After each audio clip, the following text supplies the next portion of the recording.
আমাদের দেশের ফেনী, কুমিল্লা, নোয়াখালী, চট্টগ্রাম সহ এবং সিলেটেও 1 কোটি মানুষ এখন প্রায় পানিবদ্ধ অবস্থায় আছে। পানিবন্দী অবস্থায় 1 কোটির বেশি মানুষ।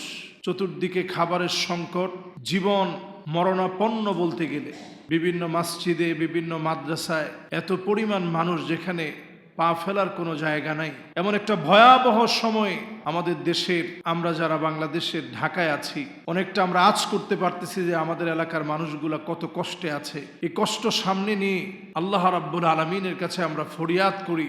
এই পানি আল্লাহ রাব্বুল আলামিনের সেনাবাহিনী, এগুলো সব জাইসুম মিন জুয়ুশিল্লাহ, পানি আল্লাহ সেনাবাহিনী, বাতাস আল্লাহ সেনাবাহিনী, আগুন আল্লাহ সেনাবাহিনী। আল্লাহর কাছে আমরা ভিক্ষা চাই, আল্লাহ যেন আমাদের এই ভাইদেরকে আল্লাহ যেন হেফাজত করে, পড়ে না আমিন। আমরা বড় আফসোসের সঙ্গে বলছি, প্রত্যেকটা বছর আমরা লক্ষ্য করি, আমরা পত্রপত্রিকায় দেখি যে উজান থেকে পানি নেমে আসছে। এই বছরের কাঙ্ক্ষিত একটা লক্ষ্যে আমরা পৌঁছেছি। বাংলাদেশের যে একটা গণ অভ্যুত্থান হলো, এই গণ অভ্যুত্থানের পরে উজান থেকে পানি আসছে, এমনটা প্রথম আলোর মতো পত্রিকা প্রকাশ করবে, এটা আসলে আমরা আশা করিনি। ভারত থেকে যে পানি হঠাৎ করে তারা ছেড়ে দিয়েছে আমাদের দেশে, বলা নাই ক নাই, হঠাৎ করে পানি আসার কারণে তেমন কোনো প্রস্তুতি কারো ছিল না। যে যার ঘরের মধ্যে ছিল, ঘুমের অবস্থায় ছিল। হঠাৎ করে এই পানি চলে আসার কারণে আমাদের দেশের ভয়াবহ এক পরিস্থিতি দাঁড়িয়েছে। মানুষের ঘরে খাবার নাই, টিনের চাল পর্যন্ত পানি পৌঁছে গেছে। চতুর্দিকে আর্তচিৎকার। পুরো ফেনীটা আপনি তাকায় দেখেন পানির নিচে বলতে গেলে। সিলেটের অবস্থা ভয়াবহ, চট্টগ্রামের অবস্থা ভয়াবহ, কুমিল্লার অবস্থা পর্যন্ত ভয়াবহ। এই পরিস্থিতিতে আল্লাহর কাছে আমরা পানা চাই। যার যতটুকুন তৌফিক আছে, সেই তৌফিক নিয়ে আরেক ভাইয়ের পাশে আমরা থাকব। ইন্নাল্লাহা ফি আউনিল আবদ মা দামাল আবদু ফি আউনি আখিহি। যতক্ষণ আপনি আল্লাহর গোলাম হয়ে আরেকজনের সহযোগিতা করবেন, স্বয়ং আল্লাহ রাব্বুল আলামিন আপনাকে সহযোগিতা করবে। সুবহানাল্লাহ। আমরা সহযোগিতার হাত বাড়িয়ে দিই। প্রত্যেকে আমরা কাঙ্ক্ষিত লক্ষ্যে আমাদের ভাইকে হেফাজতের জন্য চেষ্টা করি। আমার সেনাবাহিনী চেষ্টা করছে, সাধারণ মানুষ চেষ্টা করছে। যাওয়ার মতো তেমন কোনো অবস্থা নাই। স্পিড বোর্ডে করে বিভিন্ন ভাইদেরকে উদ্ধারের কাজ চলছে। আমি গতকালকে বাংলাদেশের প্রথিতযশা প্রবীণ একজন আলেমে দ্বীন মাওলানা ফরিদ উদ্দিন মোবারক সাহেব, তিনি পর্যন্ত লাইভে এসে ওনার মাদ্রাসার ভয়াবহতা তুলে ধরেছেন। প্রত্যেকটা জায়গাতে ভয়াবহ অবস্থা। গতকালকে একটা মহিলা মাদ্রাসার অবস্থা দেখেছি, যেখানে 4 শতাধিক মহিলা মাদ্রাসার ছাত্রছাত্রীর সংখ্যা, সেই মহিলা মাদ্রাসা পর্যন্ত পানিবদ্ধ অবস্থায়, সবাই আটকা পড়ে যাওয়াতে কেউ বের হতে পারতেছিল না। সবাই যেহেতু পর্দানিসীন, কতটা ভয়াবহ পরিস্থিতি। একটা মাকে দেখেছি 9 মাসের বাচ্চা পেটে, সে শেষ চেষ্টাটুকুন করেছে ছাত্রী, এরপরেও বাঁচতে পারেনি। এরকম বহু ঘটনা আমাদের চোখে পড়ছে। আল্লাহ রাব্বুল আলামিনের কাছে ফরিয়াদ, আল্লাহ তাআলা ভয়াবহতার পরেই একটা সুখকর পরিস্থিতি দান করে। আল্লাহ যেন আমাদেরকে এই বিপদ মুসিবত থেকে যেন হেফাজত করেন, পড়ে না আমিন। আল্লাহর হাবিব ইরশাদ করেন, আজাবান লি আমরিল মুমিন, মুমিনদের বিষয়টা বড় আশ্চর্যজনক। ইন্না আমরাহু কুল্লাহু খায়র, মুমিনদের সব বিষয় আল্লাহর পক্ষ থেকে অত্যন্ত কল্যাণকর। মুমিন যখন বিপদে পড়ে যায়, সেই বিপদ মুসিবতে মুমিন আল্লাহর উপরে ধৈর্য ধারণ করে। আমরা সবাই বলি তো, ধৈর্য কার উপরে ধরব? আমরা এটা মনে করব না কোনো দেশ আমাকে বাঁচিয়ে ফেলবে, কোনো ব্যক্তি আমাকে বাঁচিয়ে ফেলবে। আমরা কারো উপরে ভরসা করি না। ভরসা কার উপর? আল্লাহর উপরে ভরসা। নবীজি সাল্লাল্লাহু আলাইহি সাল্লাম বলছেন, মুমিনরা যখন বিপদে পড়ে যাবে, তখন আল্লাহ রাব্বুল আলামিনের উপরেই সবর করবে। ফলশ্রুতিতে খুব সামান্য বিপদ দিয়ে মুমিনদেরকে আল্লাহ রাব্বুল আলামিন হেফাজত করবে। পড়েন আল্লাহু আকবার। এরপর নবীজি বলছেন, আর যখন মুমিনদেরকে আমি আল্লাহ রাব্বুল আলামিন ভালো একটা সময় দিই, এই ভালো সময়ে মুমিনরা আল্লাহ রাব্বুল আলামিনের শুকরগুজারি আদায় করে। এই শুকরিয়া আদায় করার কারণে বিপদে মুসিবতে আল্লাহ যেভাবে সহযোগিতা করেছে, শুকরিয়া আদায় করার কারণে আল্লাহ রাব্বুল আলামিন আরো বেশি নিয়ামত বাড়িয়ে দেন। পড়েন আল্লাহু আকবার। দুইটা অবস্থাই মুমিনদের জন্য বড় কল্যাণকর। একটা হচ্ছে বিপদের সময়, আরেকটা হচ্ছে নিয়ামতের সময়। এই পৃথিবীর শ্রেষ্ঠ দুইটা নিয়ামত যেই দুইটা নেয়ামত মানুষ হারিয়ে ফেললে, মণি মুক্তা হীরা ডায়মন্ড দামি মহামূল্যবান কোনো বস্তু হারিয়ে ফেললে মানুষ যেমন খুঁজতে থাকে, মানুষ দুইটা নেয়ামত হারিয়ে ফেলে খুব খুঁজতে থাকে। নি'মাতান মাগবুনুন ফীহিমা কাসীরুম মিনান নাস, অধিকাংশ মানুষ দুইটা নেয়ামত খুঁজতে থাকে। এক নাম্বার নেয়ামতের নাম হচ্ছে সুস্থতার নেয়ামত, দুই নাম্বার নেয়ামত হচ্ছে অবসরের নেয়ামত। এই দুই নেয়ামত মানুষ খুঁজতে থাকে। অসুস্থ হয়ে গেলে মানুষ বোঝে সুস্থতার জীবনটা কত দামি ছিল। সবচেয়ে বড় নেয়ামত সুস্থতার নেয়ামত। এই সময়ে মানুষ বারবার খুঁজতে থাকে, আল্লাহ আপনি আমাকে সুস্থ বানায় দেন। অসুস্থ হলে মানুষ বারবার বলে আল্লাহ সুস্থ বানায় দেন। অবসরে যখন মানুষ থাকে, এই নেয়ামতটা এত বড়, কাজ চলে আসলে মানুষ আল্লাহর কাছে বারবার বলে আল্লাহ আপনি আমাকে একটু অবসর বানান। ব্যস্ততা যখন মানুষকে পেয়ে বসে, মানুষ বারবার বলতে থাকে আল্লাহ আপনি আমাকে মেহেরবানি করে একটু অবসর দেন। কাজের চাপ যখন বেড়ে যায়, মানুষ একটু অবসর সময় কাটাতে চায়। এই দুই নেয়ামত মানুষ খুঁজতে থাকে, যখন হারিয়ে ফেলে। নবীজি সাল্লাল্লাহু আলাইহি সাল্লাম বলছেন, নি'মাতান মাগবুনুন ফীহিমা কাসীরুম মিনান নাস, অধিকাংশ মানুষ দুই নিয়ামত হারিয়ে বারবার খুঁজতে থাকে, তালাশ করতে থাকে। একটা হচ্ছে সুস্থতার নিয়ামত। আল্লাহ রাব্বুল আলামিন এখন আমাদেরকে যেই হালতে রেখেছে, আমাদের জন্য দাবি হচ্ছে এই নিয়ামতের পরে আমাদের যারা এখন অসুস্থ অবস্থায় আছে, পানিবদ্ধ অবস্থায় আছে, বিপদ মুসিবতের মধ্যে রয়েছে, এদের পাশে দাঁড়ানো, এদের জন্য অন্তত চেষ্টা করা। আমাদের দেশের জন্য আর কিছু না পারলেও আল্লাহর কাছে দোয়া করা। নবীজি সাল্লাল্লাহু আলাইহি সাল্লাম এই সময়ের দামি কিছু আমল শিখিয়েছেন। যখন পানি দিয়ে চতুর্দিক ভরে যাবে, বন্যায় যখন প্লাবিত হবে, এরকম ভয়াবহ পরিস্থিতি যদি কখনো সৃষ্টি হয়, নবীজি সাল্লাল্লাহু আলাইহি ওয়াসাল্লাম কিছু আমল দিয়েছেন। আমল নাম্বার 1, ইদা হাযাবাহু আমর ফাসাল্লা, যখনই কোনো বিপদ আমাদের উপরে আসবে, বিপদের সময় দাবি হচ্ছে আমরা যারা অন্তত বিপদে পড়ি নেই, আমাদের জন্য দায়িত্ব অন্তত 2 রাকাত নামাজ বেশি পড়েন। মুসিবতে যারা আছে তাদের জন্য দোয়া করেন। 1 নম্বর আমল কি? 2 রাকাত নামাজ বেশি পড়েন। 2 রাকাত নামাজ পড়েই মাজলুম যারা এখন বিপদ মুসিবতে যারা এখন আছে, তাদের জন্য 2 রাকাত নামাজ পড়ে দোয়া করেন।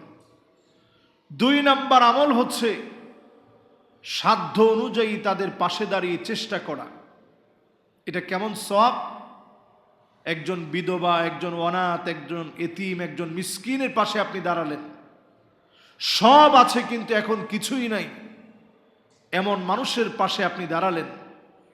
কাল মুজাহিদি ফি সাবিলিল্লাহ, আল্লাহর পথে প্রাণান্তকর লড়াই, ছুরির সামনে দাঁড়িয়ে জীবন দিলে যেমন সওয়াব হয়, জিহাদের ময়দানে দাঁড়িয়ে থেকে জিহাদ করলে যেমন সওয়াব হয়, এই সময় আরেক ভাইয়ের জন্য চেষ্টা করলে আল্লাহ তাআলা তেমন সওয়াব দান করে দিবে। সুবহানাল্লাহ। 1 নম্বর কাজ, নামাজ পড়ে দোয়া করেন। 2 নম্বর কাজ, সাধ্যমতো তাদের জন্য চেষ্টা করেন।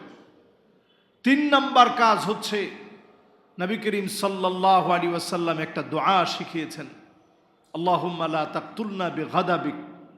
সবাই পড়ি, আল্লাহুম্মা লা তাকতুলনা বিগাদাবিক ওয়া লা তুহলিকনা বিআযাবিক ওয়া আফিনা ক্বাবলা যালিক। আল্লাহর কাছে বললাম, আল্লাহ এই আযাব দিয়ে আল্লাহ আপনি আমাদেরকে ধ্বংস করে দিন না। আল্লাহর কাছে আমরা বিনয়ের সঙ্গে বললাম, আয় আল্লাহ তাআলা এই আযাব দিয়ে আমাদেরকে ধ্বংস করে দিন না। ওয়ালা তুহলিকনা বিআযাবিক, এই আযাব দিয়ে আমাদেরকে নিঃশেষ করে দিন না, আল্লাহ আমাদেরকে শেষ করে দিন না। ওয়া আফিনা ক্বাবলা যালিক, এই আযাব থেকে আল্লাহ আপনি আমাদেরকে হেফাজত করেন। নবীজি সাল্লাল্লাহু আলাইহি সাল্লাম এই দোয়া আমাদেরকে শিখিয়েছেন। পাশাপাশি সহিহ বুখারী সহিহ মুসলিমে আরো একটি দোয়া এসেছে।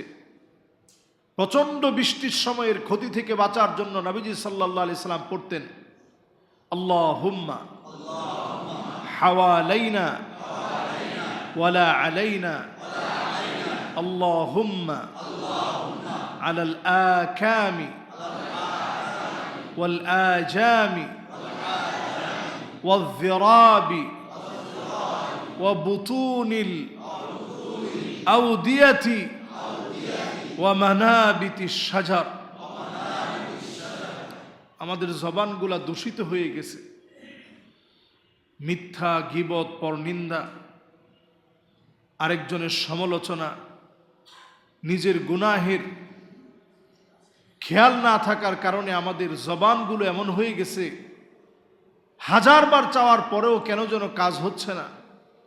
মন থেকে, দিল থেকে আল্লাহর কাছে চাই, আল্লাহুম্মা হাওয়ালাইনা ওয়ালা আলাইনা, আল্লাহুম্মা আলাল আকামি ওয়াল আজামি ওয়াল যিরাবি ওয়া বুতুনিল আউদিয়াতি ওয়া মানাবিতিশ শাজার। এই দোয়াতে নবীজি সাল্লাল্লাহু আলাইহি সাল্লাম বলেছেন, আল্লাহ যেই পরিমাণ বৃষ্টি, পানি আল্লাহ আপনি আমাদেরকে দিয়েছেন, আল্লাহ এটা আমাদের জন্য যথেষ্ট। আল্লাহ আপনি মালভূমিতে, যেখানে আল্লাহ গাছগাছালি রয়েছে, পাহাড় পর্বত আছে, এমন জায়গার মধ্যে আল্লাহ আপনি বৃষ্টিটা দিয়ে দেন।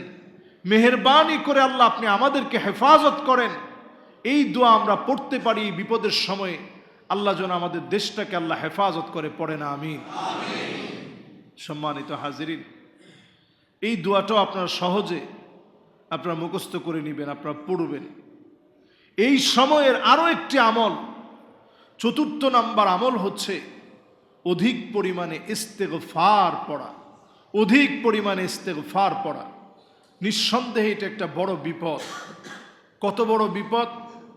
আজকে আমাদের আত্মীয় স্বজন যারা ভোগান্তির মধ্যে আছে, আপনারা নিশ্চয়ই ফেসবুকে দেখেছেন, দুবাইয়ের এক প্রবাসী ভাই চিৎকার করে বলতেছিল, হেলিকপ্টার দিয়ে হলেও আমার আত্মীয় স্বজনকে একটু রেস্কিউ করেন, আমার আত্মীয় স্বজনগুলাকে একটু আপনারা উঠিয়ে আনেন, যত টাকা লাগে আমি দিব।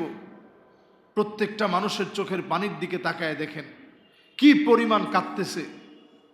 সারাদিন একজন প্রবাসী কষ্ট করে শুধুমাত্র তার এই আত্মীয় স্বজনের মুখে একটু হাসি ফোটানোর জন্যে।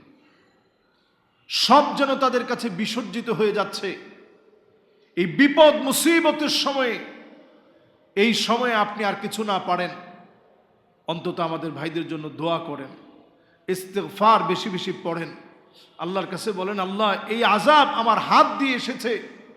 যাদেরকে আমরা বন্ধু মনে করেছিলাম, যাদের সংস্কৃতি আমরা ধারণ করে নিয়েছিলাম, যাদের চিন্তা চেতনা আমাদের মাথার ভিতরে গেঁথে গিয়েছিল, যাদেরকে আমরা আমাদের পরম বন্ধু মনে করতাম, তারাই আজকে আমাদের জন্য কাল হয়ে দাঁড়িয়েছে। ঠিক কিনা বলে?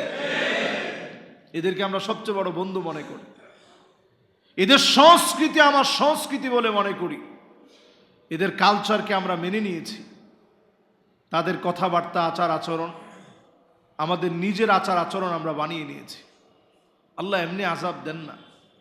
আজকে সেই বন্ধু তারা প্রতিনিয়ত আমাদেরকে হুমকি দিচ্ছে।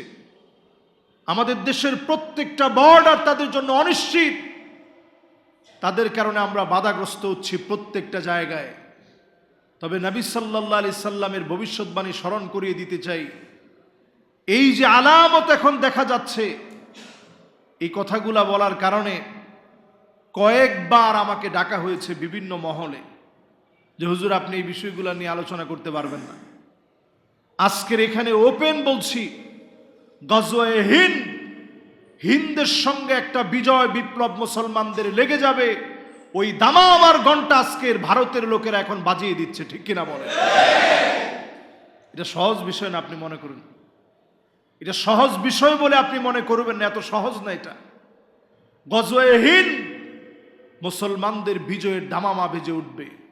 ইসাবাতান মিন উম্মতি, আল্লাহর হাবিব উম্মতের ভিতরে যারা ভারতকে বিজয় করবে তাদের জন্য শুভ সংবাদ দিয়েছেন। কিন্তু এই কণ্টকাকীর্ণ পথ, এতটা কঠিন হবে, মার খেতে খেতে মুসলমানদের রক্ত টাকনু পর্যন্ত ভিজে যাবে। এরপরে আল্লাহ রাব্বুল আলামিন মুসলমানদেরকে বিজয় দিবেন। পড়েন আল্লাহু আকবার। তারা দেখবেন এখন কথায় কথায় আমাদেরকে বলে তোমরা ছোট একটা দেশ। কথায় কথায় তারা এখন আমাদেরকে বলে তাদের পেঁয়াজ আমাদের জন্য বন্ধ করে দিবে। কথায় কথায় তারা আমাদেরকে হুমকি দেয়। বর্ডারে তারা অনিশ্চিতভাবে আমার বাংলাদেশিদেরকে গুলি করে হত্যা করে। নানাভাবে যখন তারা অন্যায় চালাচ্ছে, নবীজি সাল্লাল্লাহু আলাইহি সাল্লামের এই হাদিস আমাদের কাছে পরিষ্কার। আপনারা যদি এই দাঙ্গা বাদিয়ে দেন, আজকে এসে আপনি খবর নিয়ে দেখেন আমাদের দেশের হিন্দুরা পর্যন্ত এখন এই বর্তমান কুমিল্লা, ফেনী, চট্টগ্রাম, সিলেট এই পুরো অঞ্চলের ক্ষতিগ্রস্ত মানুষের জন্য পূজার টাকা নিজেরা পূজায় খরচ না করে বন্যার্থ মানুষের জন্য তারা ব্যয় করে দিচ্ছে। আল্লাহু আকবার বলুন। এটা আমার দেশ। এদেশের মানুষ অত্যন্ত সহনশীল। ছোট্ট একটা বাচ্চা দেখেছি, 10 বছর বয়স হবে, সে 10 বছরের বাচ্চা 14,000 টাকা জমিয়েছে। 10-11 বছরের বাচ্চা 14,000 টাকা জমাইছে। তার কাছে যখন প্রশ্ন করা হয়েছে যে তুমি যে এরকম ছোট্ট মানুষ, তুমি এই টাকা দিয়ে দিচ্ছ কেন? সে বলতেছে আমি তো উমরা অনেক করতে পারবো, কিন্তু একটা মানুষের জীবন বড় দামি, এজন্য আমার এই উমরার টাকাগুলো আমি দিয়ে দিচ্ছি। আমি আবার টাকা জমিয়ে একসময় উমরা করব। এখন এই মানুষগুলো বাঁচক, এই মানুষগুলা বাঁচলে আমি অনেক উমরা করতে পারবো। আল্লাহু আকবার। এগুলো আমাদের দেশের সৌন্দর্য। আমাদের দেশের বৌদ্ধরা যারা আছে তারা পাহাড় থেকে নেমে আসতেছে, সহযোগিতার হাত তারাও বাড়িয়ে দিয়েছে। সম্প্রীতির এই বাংলাদেশে যদি আপনারা অনিষ্ট করতে চান, গজওয়ে হিন্দের দিকে চলে যাবে। আমাদের ছাত্রদের যে গণ অভ্যুত্থান, এটা আমাদেরকে বারবার মনে করায় দেয় এই জাতি কখনো দমে যাওয়ার জাতি না। ঠিক কিনা বলেন? যারা কথায় কথায় আমাদেরকে একটা কথা শোনাইতেন, পাকিস্তান চলে যান, আজকে একটু তাকায় দেখেন পাকিস্তানে আমাদের যেতে হবে না। পাকিস্তানি এখন বলতেছে আমি কে তুমি কে, তারা বলতেছে বাংলাদেশ বাংলাদেশ। আপনারা দেখছেন এই ভিডিও আমাদের সবার চোখে পড়ছে। এই ভিডিও পাকিস্তান এখন উচ্চ কণ্ঠে বলতেছে আমি কে তুমি কে, বাংলাদেশ বাংলাদেশ। তারা এখন বাংলাদেশ বাংলাদেশ বলছে। প্রিয় হাজিরিন, আমরা যারা আজকের এই মুহূর্তে আছি, আমাদের প্রত্যেকের দায়িত্ব 1 নম্বরে 2 রাকাত নামাজ পড়ব আমাদের ভাইদের জন্য। 2 নম্বরে সাধ্য মতো আমরা চেষ্টা করব অর্থনৈতিক সহযোগিতা করতে, কিভাবে আমাদের ভাইদেরকে উদ্ধার করা যায় সে কাজ করতে।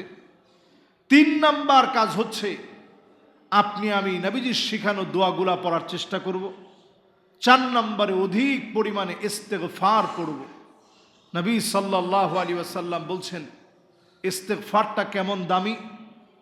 মান লাজিমাল ইস্তিগফার জাআলাল্লাহু লাহু মিন কুল্লি দাইকিন মাখরাজা ওয়া মিন কুল্লি হাম্মিন ফারাজা।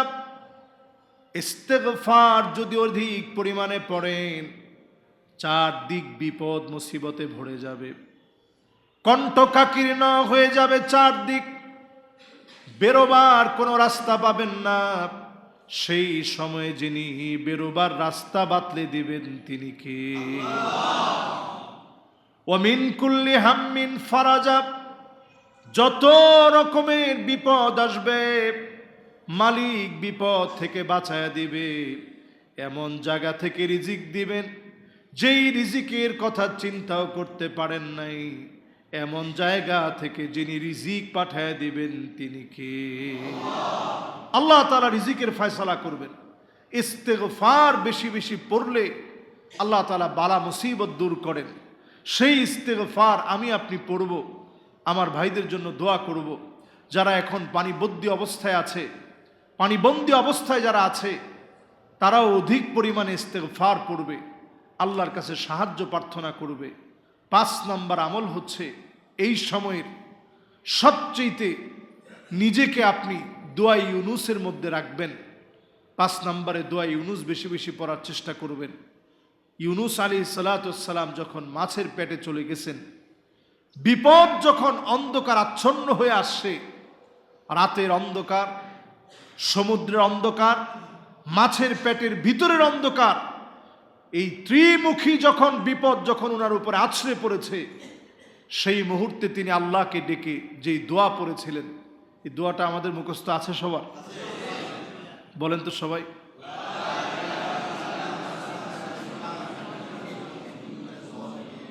এই দোয়াটা পড়বেন, লা ইলাহা ইল্লা আনতা সুবহানাকা ইন্নী কুনতু মিনাজ জালিমিন।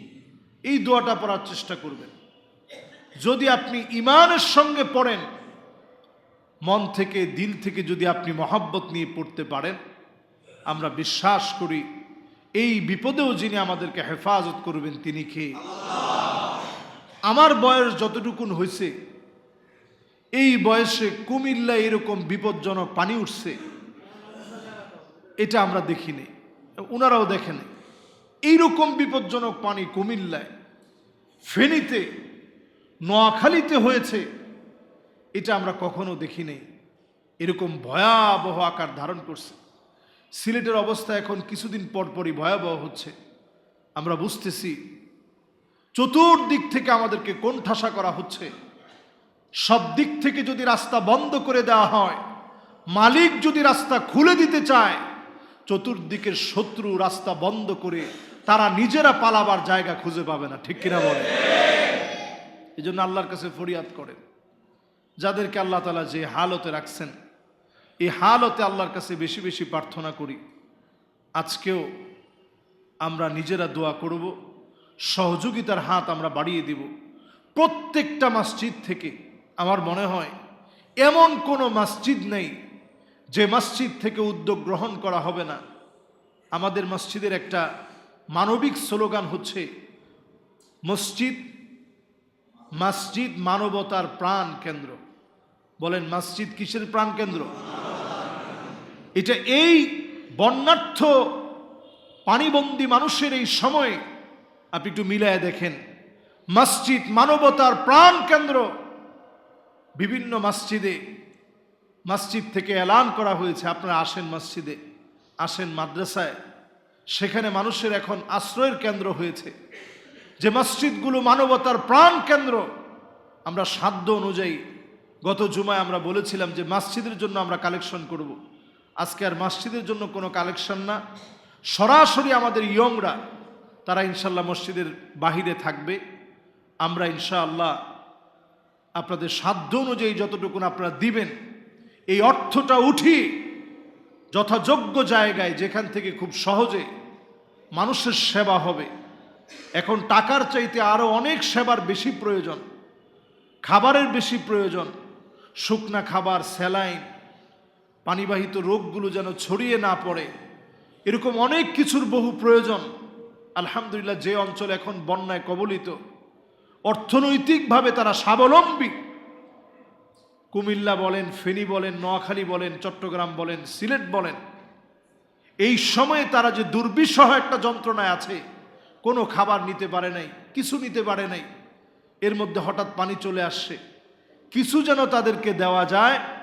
এজন্য আমরা সাধ্য অনুযায়ী ইনশাআল্লাহ চেষ্টা করব। আমরা একজনও বাকি থাকবো না, সবাই আমরা দেওয়ার চেষ্টা করব ইনশাআল্লাহ।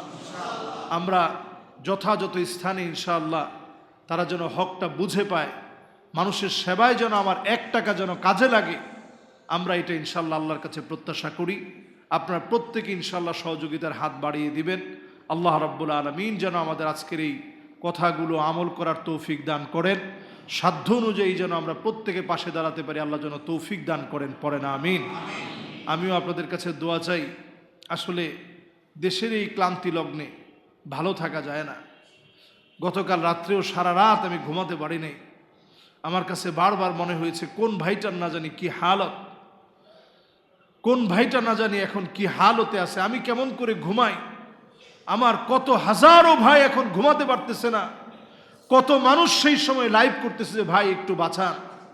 বাঁচার আকুতি মিনতি প্রত্যেকের কণ্ঠে, প্রত্যেকের চোখে মুখে। মানুষগুলো যখন এমন বিপদে থাকে তখন আমরা ভালো থাকতে পারি না। আল্লাহর কাছে আমরা ফরিয়াদ করি, এই বালা মুসিবত থেকে যেন আল্লাহ আমাদেরকে উত্তরণের তৌফিক দান করেন, পড়ে না আমিন।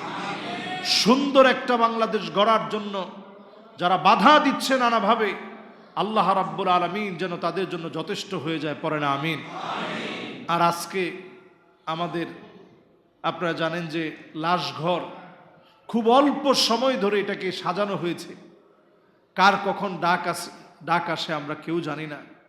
আমাদের এই সামনে জনাব আবুল কালাম সাহেব, যিনি প্রতিনিয়ত আমাদের সামনে বসা থাকেন, নামাজে প্রথম কাতারে থাকেন, আমার অত্যন্ত প্রিয় মুসল্লি, বিশ্বাস করেন যার কথা মুলতাজামে দাঁড়ালেও যার কথাটা আমার মনে হয় যে ওনার জন্য একটু দোয়া করা দরকার। ওনার প্রিয়তমা স্ত্রী